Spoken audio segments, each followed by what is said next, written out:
Vamos a ver, Leonardo da Vinci no se levantó un día diciendo, ¡joder, qué renacentista soy! ¿No? Es una etiqueta que se pone después. Con la Reconquista pasa lo mismo, es decir, estoy haciendo la Reconquista, se lanzaba Alfonso II con sus huestes cuando atacó Guadalajara o atacó Lisboa. No, pero tú le pones ese nombre a un proceso concreto. Y al parecer a nadie se le ocurría hacerse la pregunta de cómo es posible que un país que ostenta la hegemonía mundial durante 2 siglos pueda ostentarla sin ningún desarrollo científico y técnico. De que el primer catedrático negro de la historia sea un español, Juan Latino, en la Universidad de Granada en el siglo XVI, ¿no? O las primeras mujeres que enseñan en una universidad sean españolas a finales del XV, principios del XVI. Es muy interesante el hecho de que el indigenismo americano esté recordando precisamente a los indígenas que explotaban a los indígenas. Una nación existe porque hay gente que quiere que siga existiendo. Y sin ese acto de voluntad, pues dejará de existir. Cuando Dios creó el mundo, no dijo aquí va a estar España, ¿no? Vamos en camino de desaparecer como nación.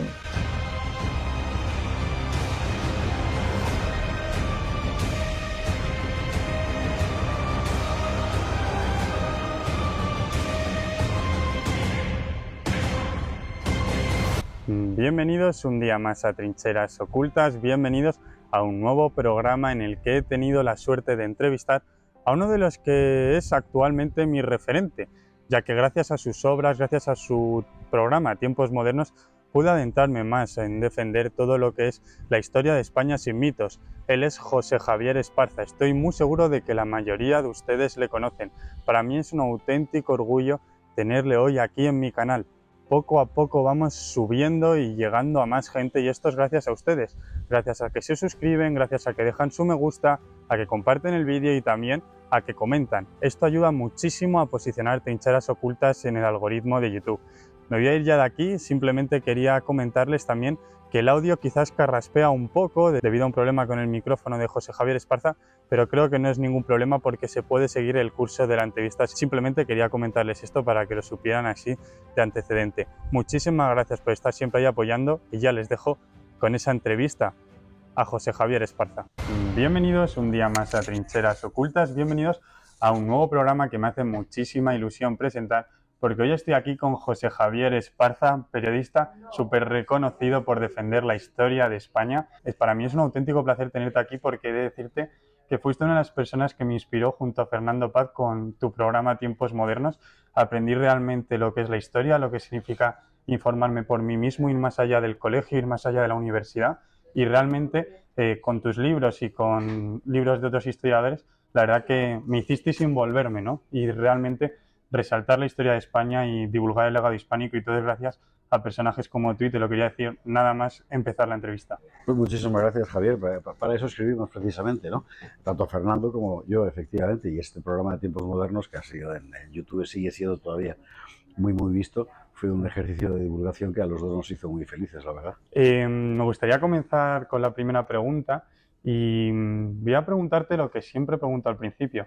Desde tu posición, tantos libros escritos, ¿cuándo nace España? ¿Cuándo podrías situar el inicio? Es una pregunta complicada. Es una pregunta muy complicada porque además es un debate interesantísimo porque Claro. te obliga además a sumergirte en el conjunto de la historia de España. Yo tiendo a pensar que España, que es una nación histórica, como Francia o como Alemania, en realidad no nace, sino que se hace. Y va naciendo, se va construyendo como comunidad política en diferentes fases desde tiempos muy remotos. Primero nace cuando alguien le da el nombre, claro, que son los romanos, pero todavía no era una unidad singular, era una provincia del Imperio Romano. De hecho, eran varias provincias del Imperio Romano. España se constituye como una unidad política singular con los visigodos. Entiendo que desde el punto de vista moderno no se puede considerar eso conciencia nacional. Es la conciencia de la época.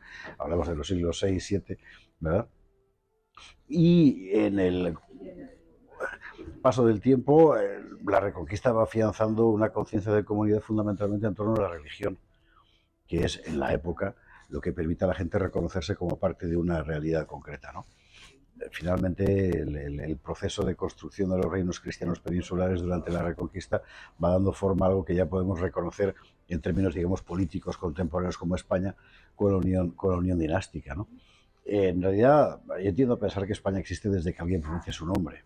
Y cuando ves a alguien como Isidro de Sevilla escribir tan tempranamente como en el siglo VII, no me quiero equivocar ahora con el siglo VI-VII, una loa a España tan al final, admirada y enamorada como la que él escribe, es muy difícil pensar que cuando Isidoro de Sevilla habla de España no está hablando de nuestra España, sino de otra cosa, ¿no?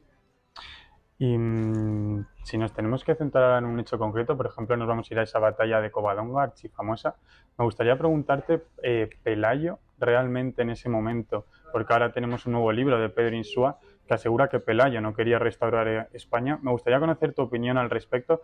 ¿Qué quería exactamente Pelayo con esta batalla? ¿Echar a los musulmanes de Asturias? En el libro aquí lo cuentas muy bien. ¿Qué piensas tú exactamente sobre eso? Yo a Pedro le tengo muchísimo cariño, me parece un tipo fantástico, pero ni él ni yo podemos saber lo que tenía Pelayo en la cabeza. De hecho, sabemos muy poco sobre Pelayo. Sabemos que existió porque tanto las fuentes cristianas como las musulmanas coinciden en un nombre y un lugar. Si las dos fuentes coinciden, lo lógico es pensar que realmente existió y que pasó lo que pasó, fuera cual fuera la interpretación que se pueda arrojar sobre ello, ¿no? Desde mi punto de vista, y con el contexto histórico en la mano, me parece bastante evidente que Pelayo encabeza una rebelión popular contra un poder nuevo que ha llegado y que no se está portando como un poder de sustitución de otro anterior, sino que quiere imponer un orden enteramente nuevo en algo que para la gente de la época era existencial, que es su religión. Y hay que insistir en que cuando se proyecta una mirada histórica hay que tratar de ponerse en la mentalidad de la gente de un momento concreto. Y en el momento concreto de la España principios del siglo VIII, lo que da una dimensión existencial a la vida colectiva y también personal es la religión. El hecho de que aparezca un poder nuevo, con una religión nueva, que quiere además teñir con las consecuencias jurídicas, económicas, etcétera, de esa religión a toda una población, despierta resistencias. Y esas resistencias que despierta, en el caso concreto de las montañas de Asturias, al abrigo de una orografía muy favorable, es lo que termina estallando en Covadonga y dando origen a algo que va a convertirse en un reino. El reino de Cangas, el reino de Oviedo, el reino de Asturias, lo llamamos luego Reino de León. Ya te digo que España se hace, ¿no? Sí. Pues ese es el proceso. En la frontera, ¿no? Se podría decir también un poco, se podría decir que se hace España. Por ejemplo, Iván Vélez también sostiene que España se construye frente al Islam. Esta teoría también está muy... Que es la tesis de Sánchez Albornoz clásica y que creo que se entiende perfectamente precisamente desde ese punto de vista. Es decir, yo entiendo que para la sensibilidad contemporánea, eso de que uno construye su identidad contra otro, pues puede parecer como muy agresivo, pero hay que ponerse en la situación de la época en la que los agredidos éramos nosotros, o si quieres, aquellos cristianos de allí, ¿no?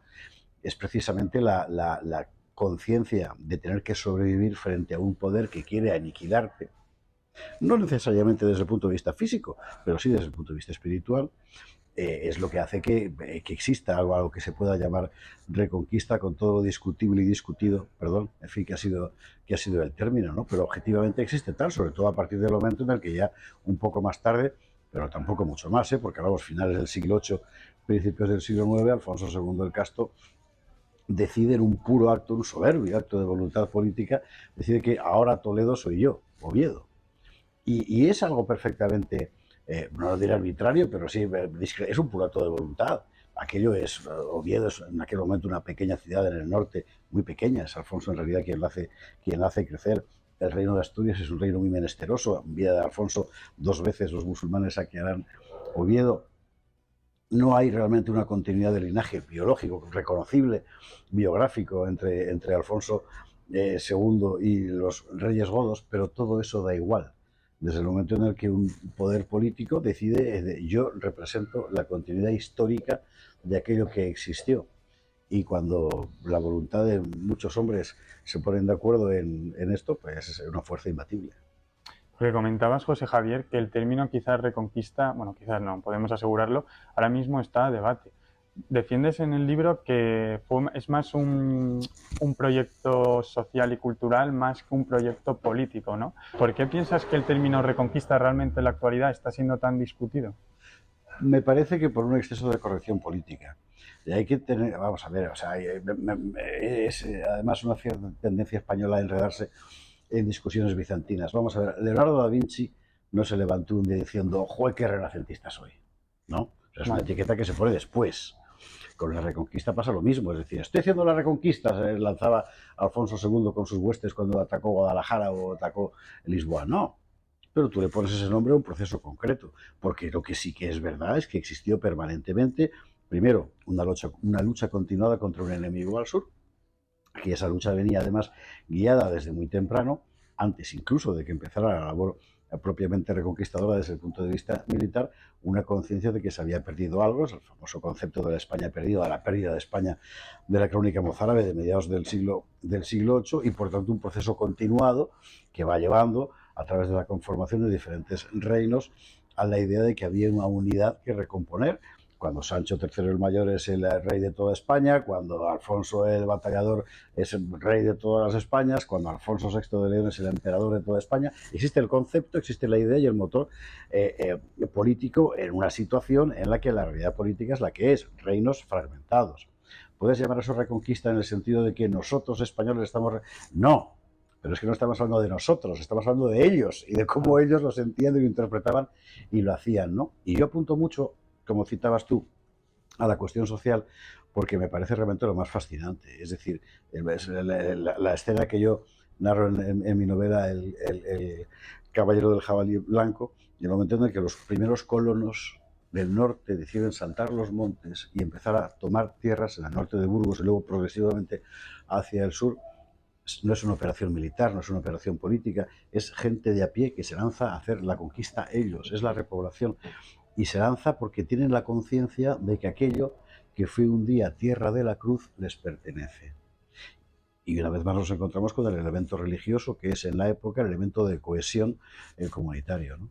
Es el propio pueblo, ¿no? Por lo que estoy aquí Y es el pueblo, deduciendo. y es una historia maravillosa, lo es también, quizá menos porque es otro tipo de proceso, pero también en la Corona de Aragón, en el Condado de Barcelona, con las operaciones de repoblación de tierras en la Plana de Vic, por ejemplo. En el caso concreto de Castilla, también de León, lo que se va viendo es un proceso de ocupación progresiva de tierras por parte de colonos privados, que tienen que ser al mismo tiempo agricultores, campesinos y sacerdotes, todo al mismo tiempo, porque son ellos solos, sus pequeñas comunidades, las que van ocupando progresivamente hacia el sur y que también van creando una cierta idea, una cierta imagen de sí mismos como comunidad que se va a prolongar durante siglos, porque cosas tan fundamentales en la historia institucional española como los fueros, por ejemplo, el principio de hidalguía, el hecho de que España sea el país menos feudal de la Europa feudal, todo eso arranca precisamente ahí, ¿no? También la estructura de legitimidad popular que va a hacer que muchos siglos después, cuando los reyes arrojan la soberanía al suelo en tiempos de Napoleón, el pueblo la pueda recuperar. Todo eso arranca precisamente de esa construcción de una cierta mentalidad de comunidad política que es fascinante, que es un rasgo singular además de la construcción histórica de España y que tiene su origen en ese proceso de la Reconquista, fundamentalmente como una obra popular de repoblación. Este comentario me ha gustado mucho porque tanto en este libro como en este pude aprender que las primeras cortes en Europa surgieron en León, Sí. 1188. ¿Por qué piensas que España actualmente no defiende, ¿no? Tan pionera que ha sido en su pasado, tanto en América como en muchos periodos de la historia? ¿Por qué quizás existe estas ganas que tiene el español de juzgar su pasado? Yo creo que es fundamentalmente una obra de élites desde el siglo XIX, tiene que ver fundamentalmente con los traumas históricos propios y felizmente la perspectiva de los últimos 20 años lo que te indica es más bien que estamos recuperando todo eso, que estamos reapropiándonos de nuestra historia, pese a la hostilidad institucional, pese al discurso del poder, pese a que el poder está continuamente contándote lo contrario, la gente quiere reapropiarse de su historia tal y como fue, y eso es una magnífica noticia, porque además puedes ir sacando perfectamente episodios que todo el mundo conocía, que siempre habían estado ahí, pero que por diferentes razones nunca se habían puesto en el primer plano, ¿verdad? Y que son extraordinarios. O sea, el primer municipio libre de Europa es Brañosera, en la montaña de Palencia. Las primeras cortes, efectivamente, con representación popular, son las de León, como la primera ciudad libre es Basilea, pero después es León con su fuero. Todo ese tipo de cosas que van construyendo una mentalidad, en realidad son perfectamente recuperables con ojos de hoy. y la gente la recupera. ¿Por qué en otro tiempo no se le ha dado tanta importancia o no se han puesto de relieve, por ejemplo, al hecho de que el primer catedrático negro de la historia sea un español, Juan Latino, en la Universidad de Granada en el siglo XVI, ¿no? O las primeras mujeres que enseñan en una universidad sean españolas a finales del XV, principios del XVI, en la estela de Isabel la Católica? Pues probablemente porque eran temas que en la época no le interesaban a nadie. Pero hay un ejemplo muy concreto que a mí me gusta mucho subrayar porque te permite ver hasta qué punto la interpretación de la historia con frecuencia no se subordina a la historia en sí misma, sino a la mentalidad de la gente que la recupera, ¿no? Que es el asunto del desarrollo científico y tecnológico español en los siglos de oro. A todos nos han educado, a mí desde luego que sí, en la idea de que la España del siglo de oro, la España hegemónica, es una España fundamentalmente de guerreros, de los tercios, de santos maravillosos, de Santa Teresa, de grandes pintores, pero de ciencia técnica no. E incluso se trasplantó a esa época del siglo de oro el tópico de que los que inventaban eran los ingleses y los franceses. Y al parecer a nadie se le ocurría hacerse la pregunta de cómo es posible que un país que ostenta la hegemonía mundial durante 2 siglos pueda ostentarla sin ningún desarrollo científico y técnico. Oye, es asombroso, nadie se lo preguntaba, y hasta principios del siglo XX el gran debate nacional, ¿verdad?, era el del secular atraso científico español, como el caso de Echegaray, además, que llegó su memoria a la academia sobre este asunto. Llega un catedrático como García Tapia de la Universidad de Valladolid, empieza a buscar en Simancas, se encuentra los privilegios de invención, que es como se llamaba, las patentes de la época, y descubre, ostras, pues estábamos inventando de todo, hasta una máquina industrial de vapor, ¿no? ¿Por qué esto no lo ha tenido nadie en cuenta?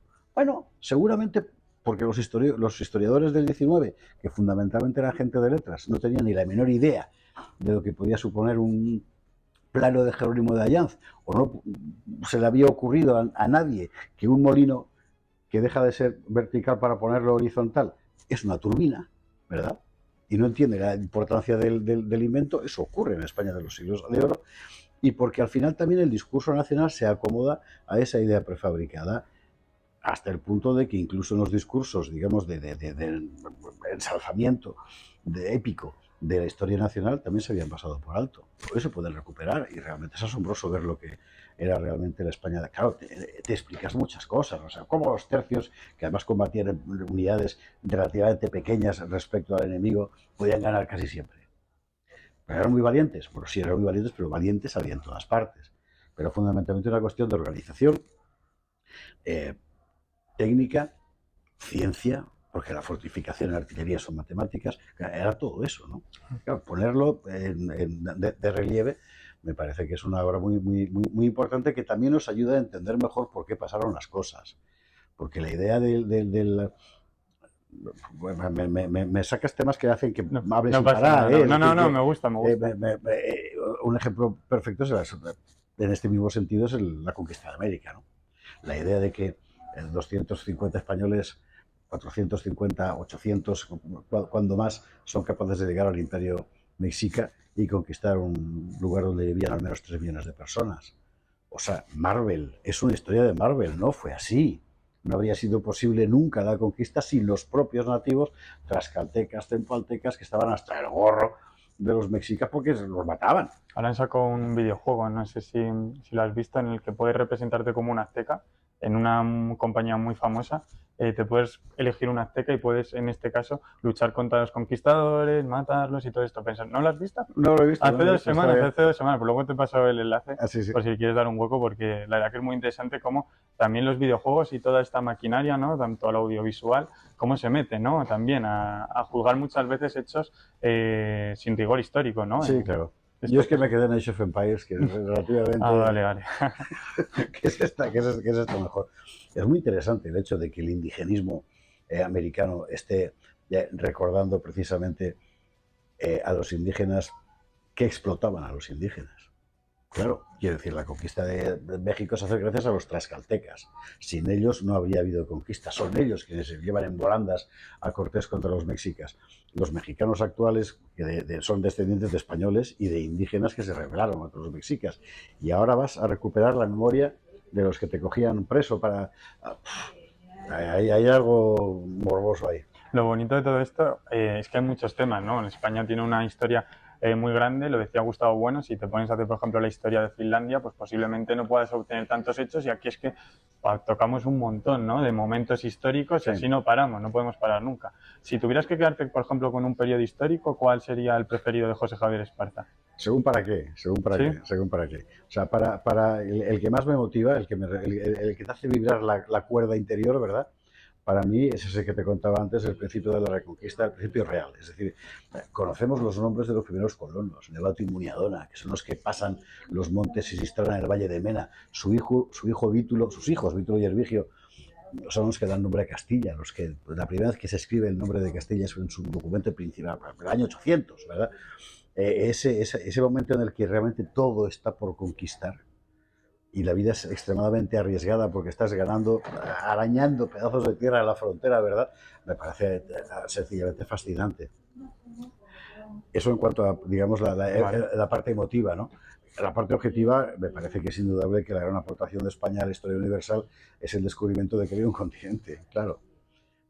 Más que nada porque aparte de la proeza científica y geográfica que objetivamente representa, significó también un proceso de desarrollo extraordinario en ciencias como la náutica, ¿no? Y el dominio y control de las rutas del Mediterráneo y enseguida del Pacífico. Todo eso es, desde mi punto de vista, la razón que hace que, como decía Luis Suárez, España sea una de las 5 naciones que han construido la historia universal. Cuando digo esto, mucha gente se enfada y dice, ¿los chinos qué? ¿Y los rusos qué? Bueno, tienen historias fantásticas, los chinos, los rusos, los indios, pero es que no estoy hablando de las historias locales. El concepto de historia universal, es decir, los pueblos que son capaces de ver el globo como un conjunto, ¿no? Y dejar ahí su huella, esos son fundamentalmente, como dice Luis Suárez, creo que tiene razón, España, Italia, Francia, Inglaterra y Alemania, en diferentes momentos de su desarrollo histórico, sea por lo filosófico, sea por la lengua, sea por la ciencia, sea por la técnica, ¿no? Y España forma parte de ese grupo, efectivamente, con todos los respetos del mundo para culturas tan admirables como la china o la rusa. Porque, por ejemplo, José Javier, ¿cómo se puede explicar, cómo explicarías que en el pasado vemos pueblos que ahora mismo se están vaciando, fueran tan importantes en el pasado y ahora mismo no? ¿Por qué la historia ha hecho esto ahora mismo con estos pueblos en los que, por ejemplo, Madrigal era súper importante en época de Isabel la Católica? ¿Por qué ahora estamos sufriendo esta despoblación de estos pueblos que tan importantes fueron en el pasado? ¿Cómo podríamos explicar esto históricamente hablando? Ah, sí, sí, esa es una gran historia. Cuando tú sigues la ruta isabelina, por ejemplo, vas a Medina, que sigue siendo importante, pero claro, es que era el centro del mundo. Bueno, cambian las construcciones humanas, se adaptan a circunstancias económicas, sociales, etcétera, concretas, ¿no? Cuando esas circunstancias cambian, te quedas de repente, cuando sigues la ruta, el avance de la línea de la Extremadura, de la frontera, en la Reconquista lo vas viendo, hay ciudades que cobran una importancia decisiva durante 10, 20, 50 años, a veces 200, 300 años, y que luego un día sencillamente dejan de ser importantes, pues porque se ha encontrado un camino mejor para encontrar dos puntos, porque el producto que hacía que fuera importante esa ciudad como lugar de paso, de repente deja de venderse y se fabrica otra cosa.